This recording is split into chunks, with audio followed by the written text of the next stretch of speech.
ধন্য ধন্য বলি তারে। তারেক রহমান খুশি হয়ে পিঠ চাপড়ে দিচ্ছে দেখেন।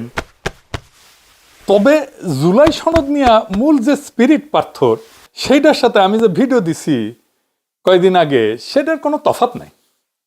জুলাই সনদের ব্যাপারে কমিটমেন্টের প্রশ্নে বিএনপি তাদের অবস্থান শক্ত করতেছে বলে আমার মনে হয়েছে।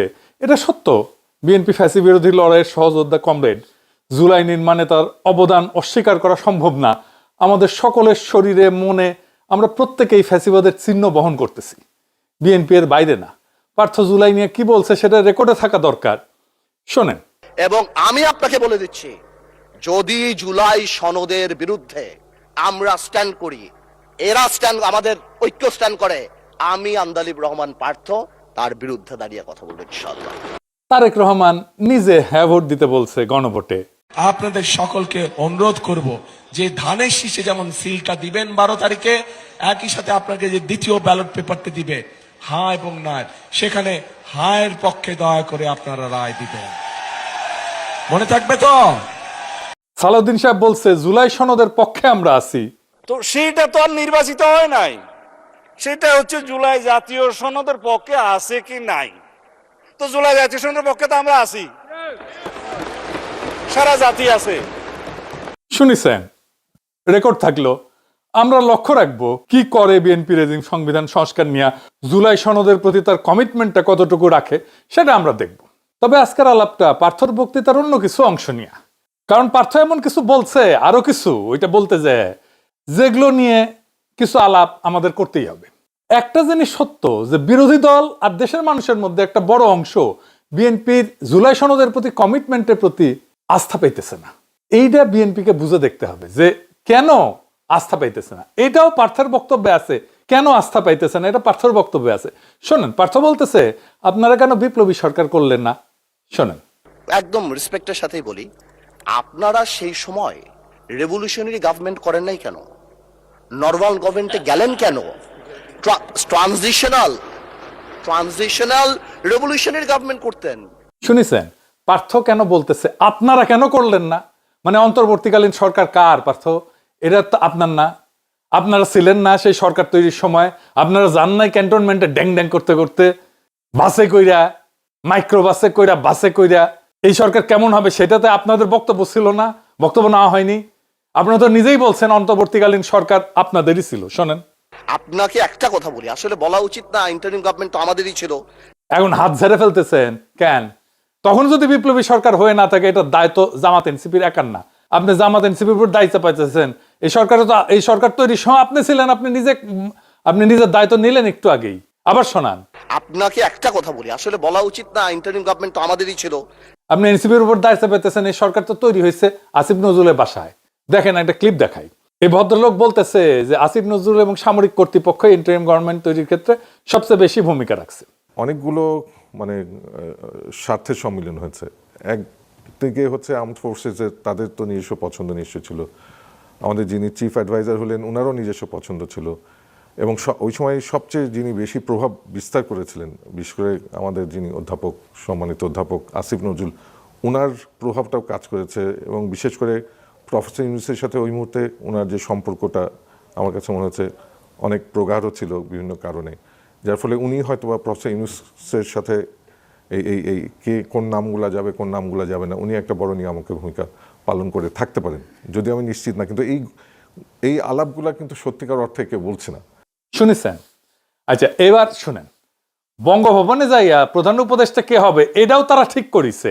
মানে এই দুইজন, একজন এই যে মানজার আল মতিন, যার আব্বু মাহমুদ ভাইকে বলছিল ট্রুথ ইজ নো ডিফেন্স। শুনেন, কিন্তু আমার কাছে এই মুহূর্তে মনে হচ্ছে যেদিন আমরা বঙ্গভবনে গেলাম 6 আগস্ট, তখন বিশেষ করে আমাদের একটা বড় দায়িত্ব ছিল, আমাদের যে নতুন সরকার হবে সেই সরকারের প্রধান কে হবেন, অন্তর্বর্তী সরকারের। তো সেটা একটা কাজ ছিল, যেই কাজটা আমরা বোধহয় 6 থেকে 7 ঘন্টা লেগেছিল সম্পূর্ণ করতে, এবং দীর্ঘ সময় আমাদেরকে বঙ্গভবনে থাকতে হয়েছিল। আমি যদি ভুল না করি সেই দিনটা ছিল 6 আগস্ট, এবং এটার পেছনে আপনারও কিছু অবদান ছিল, বিশেষ করে বঙ্গভবনে যাওয়া কিংবা না যাওয়া নিয়ে। শুনেছেন? আচ্ছা বলেন তো, এই লোকটার চিনেন আপনি? সাদা চুল, ঢাকা ইউনিভার্সিটি প্রফেসর। সে নিজেই বলছে সে একটা নিরাপদ জীবন চায়। সিভিল সোসাইটি নিরাপদে থাকতে চায়। শুনেন, সিভিল সোসাইটির অনেকেই যারা নেতৃত্ব ছিল তার মধ্যে আমিও নিশ্চয়ই আছি। সিভিল সোসাইটি তো সবসময় একটু নিরাপদেই থাকতে চায় সামাজিকভাবে। তো মাস্টার তুমি তাইলে এর মধ্যে ঢুকো কেন বাপ? কেন বিশ্ববিদ্যালয়ের শিক্ষকদের ওই জায়গায় যাইতে হবে? সরকার কেমন হবে সেটা ঠিক করতে হবে কেন? সে যে কয়টার নাম বলিছে ওখানে কারা কারা গেছিল বঙ্গভবনে, আপনারা জানতেন যে এরকম ইউনিভার্সিটি মাস্টাররা গেছিল? এদেরকে নাহিদ নিয়ে গেছে, ওই সেই বলতেছে নাহিদ নিয়ে গেছে। বিশেষ করে সেই সময় প্রথম যোগাযোগটা করেছিল নাহিদ, যে স্যার আপনাদেরকে যেতে হবে, আপনারা একজন যাবেন। এই যে কয়টা টিচার গেছিল সব কয়টা আলট্রা সেকুলার লেফট, আমি তাদের নাম বলতেছি না, তাহলে বুঝেন এই ট্রানজিশনটা কেমনে ম্যানেজড হয়েছে, কেমনে এই সরকার তৈরি হয়েছে। সরকার তৈরির দায় তো এদের। তারপরে মানুষের মনে কেন সন্দেহ আছে জানেন? সংবিধান সংস্কার কমিশন এগুলো তো বিএনপির দফা। বিএনপির 31 দফার প্রথম দফা কি ছিল? এডিটর সাহেব দেখান। দফা 1, সংবিধান সংস্কার কমিশন গঠন। একটি সংবিধান সংস্কার কমিশন গঠনের মাধ্যমে বিতর্কিত ও অগণতান্ত্রিক সংশোধনীয় পরিবর্তন পর্যালোচনা করে প্রয়োজন অনুযায়ী বাতিল বা সংশোধন করার কথা জানানো হয়। সংবিধানে গণভোট ব্যবস্থা পুনঃপ্রবর্তন করে জনগণের গণতান্ত্রিক অধিকার পুনঃপ্রতিষ্ঠা করার কথা বলা হয়। তো সংবিধান সংস্কার কমিশন কই আপনার? 1 নম্বর দফা তো ছিল আপনার 31 দফা, এটা আপনাদের। বাদ দেন প্রফেসর ইউনূসের সংবিধান সংস্কার, আপনাদেরটা করেন। এখন মুখটা বন্ধ কেন? এই যে পার্থ সাহেব বলেন তো কি বলছিলেন 31 দফার 1 নম্বরে? বাড়ি কোথায় গোপালী? আপনার মুখটা এখন বন্ধ কেন বলেন তো? কি বলছিলেন এতক্ষণ ধরে? মুখটা বন্ধ কেন এখন? দেশ কোথায় গোপালী? দেখেছেন, খালেদা জিয়াও একই কথা কয়। পার্থ কইছে এনসিপি কে আপনারা জেন জি কে রিপ্রেজেন্ট করেন, আপনারা জামাত জেনারেশন হইয়েন না। শুনেন, আর এনসিপি যে আমাদের দল, আমাদের হিরোরা যারা যুদ্ধ করেছেন, যারা এখানে আছেন, তাদেরকে বলে দিই আপনারা জেনজি কে রিপ্রেজেন্ট করেন, জামাত জেনারেশন হয়ে যান না। আপনারা তো বাংলাদেশে জাতীয়তাবাদী রাজনীতি করেন, বাকশালী হয়ে যায় না। আওয়ামী লীগের সমর্থন নিয়ে তো ক্ষমতায় আসিছেন।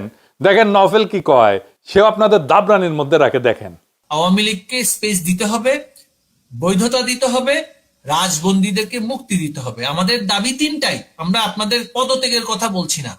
প্রক্রিয়া যাই হোক, আপনার পারফরমেন্স দেখতে চাই। পারফরমেন্স আপনি সংসদে দেখান, রাষ্ট্র পরিচালনার ক্ষেত্রে দেখান। আমরা আপনার সাথে মৌন সমর্থন দিয়েছি বলেই আপনি ক্ষমতায় এসেছেন, আপনি ভুলে যাবেন না।